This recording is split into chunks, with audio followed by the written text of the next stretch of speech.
Livre des Proverbes, chapitre 25. Voici encore des proverbes de Salomon recueillis par les gens d'Ézéchias, roi de Juda. La gloire de Dieu, c'est de cacher les choses. La gloire des rois, c'est de sonder les choses. Les cieux dans leur hauteur, la terre dans sa profondeur, et le cœur des rois sont impénétrables. Ôte de l'argent les scories, et il en sortira un vase pour le fondeur. Ôte le méchant de devant le roi, et son trône s'affermira par la justice. Ne t'élève pas devant le roi, et ne prends pas la place des grands, car il vaut mieux qu'on te dise « Monte ici », que si l'on t'abaisse devant le prince que tes yeux voient. Ne te hâte pas d'entrer en contestation, de peur qu'à la fin tu ne saches que faire, lorsque ton prochain t'aura outragé. Défends ta cause contre ton prochain, mais ne révèle pas le secret d'un autre, de peur qu'en l'apprenant, il ne te couvre de honte, et que ta mauvaise renommée ne s'efface pas. Comme des pommes d'or sur des ciselures d'argent, ainsi est une parole dite à propos.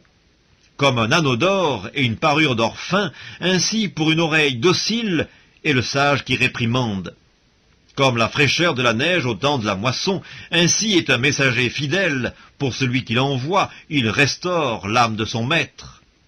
Comme des nuages et du vent sans pluie, ainsi est un homme se glorifiant à tort de ses libéralités.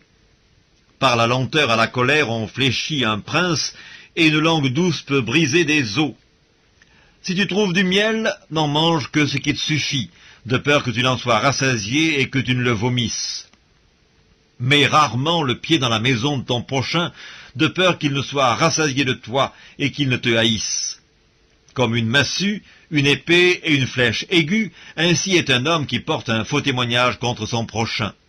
Comme une dent cassée et un pied qui chancelle, ainsi est la confiance en un perfide au jour de la détresse. Ôter son vêtement dans un jour froid, répandre du vinaigre sur du nitre, c'est dire des chansons à un cœur attristé. Si ton ennemi a faim, donne-lui du pain à manger. S'il a soif, donne-lui de l'eau à boire, car ce sont des charbons ardents que tu amasses sur sa tête, et l'Éternel te récompensera. Le vent du nord enfante la pluie, et la langue mystérieuse un visage irrité. Mieux vaut habiter à l'angle d'un toit que de partager la demeure d'une femme querelleuse. Comme de l'eau fraîche pour une personne fatiguée, ainsi est une bonne nouvelle venant d'une terre lointaine. Comme une fontaine troublée et une source corrompue, ainsi est le juste qui chancelle devant le méchant. Il n'est pas bon de manger beaucoup de miel, mais rechercher la gloire des autres est un honneur. Comme une ville forcée et sans muraille, ainsi est l'homme qui n'est pas maître de lui-même.